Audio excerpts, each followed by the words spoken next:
পরন্ত বিকেল। আর এই বিকেলে আমি 10 শিকার চর থেকে রওনা হয়েছি আপনার জামতল রেল স্টেশনে যাব। আর এটা কিন্তু প্রত্যন্ত একটা চর, আর এই চরের নাম হচ্ছে 10 শিকা চর।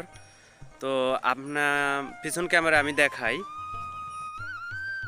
গাড়ি থেকে নামার পর আপনার এই যে নদীটা দেখতে পাচ্ছেন, এখান দিয়ে হেঁটে যায় ওই সামনে যায় গাড়িতে উঠতে হবে। ওখান থেকে আপনি জামতল রেল স্টেশনে যেতে পারবেন।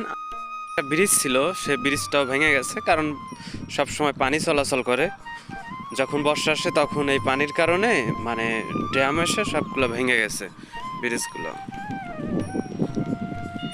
রাস্তায় কিন্তু গাড়ি ঘোড়া পারাপারে খুব অসুবিধা। দেখেন ঠেকে গেছে, আসতেছি, দাঁড়ান।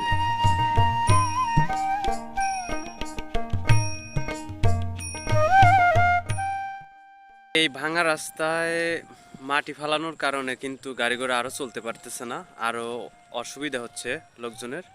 তো চলুন সামনে যাই। আসসালামু আলাইকুম কাকা, মাছ আছে নাকি? মাছ নাই? আর মাছ পাওয়া যায় না? ও, এই বর্ষার পানি আসছিল তো, চারা ফালাইবেন?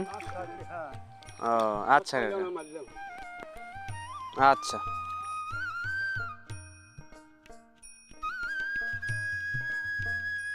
এমন একটা চর, এই চরে অল টাইম একদম রাত 12টা পর্যন্ত মানুষ যাতায়াত করে।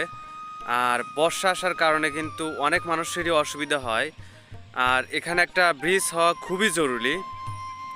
আর শুনলাম ইদানিং নাকি ব্রিজের জন্য কাজ চলবে আর কি।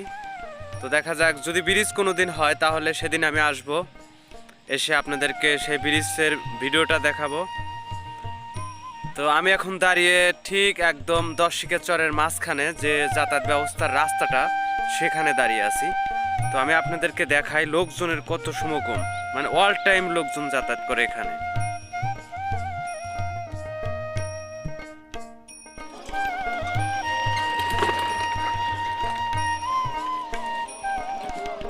দেখুন একদম মানে কঠিন একটা পথ।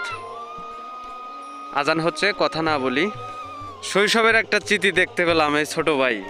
আমরাও এককালে এরকম মানে টায়ার চালাইতাম, টায়ার চালায় চালায় এত দূর আসি। তোমার নাম কি? রাব্বি না? আচ্ছা, ভালো থাকো ভাইয়া, চলে যাচ্ছি। এখানে ব্রিজ হবে, খুশি হবে তো? অনেক খুশি। আচ্ছা, দেখো কোনো একদিন এখানে ব্রিজ হবে, ভালো থাকো। তো প্রচুর শীত, শীতকালে এখানে ঘুরতে আসছিলাম, তো চলে যাচ্ছি। কোনো একদিন ব্রিজ হবে, তো দেখতে পারবেন। আমিও সেদিন আসবো, এসে আপনাদেরকে দেখাবো সেই ব্রিজটা। তো সবাই ভালো থাকবেন, সুস্থ থাকবেন, ধন্যবাদ। দেখা হবে কোনো ভিডিওতে।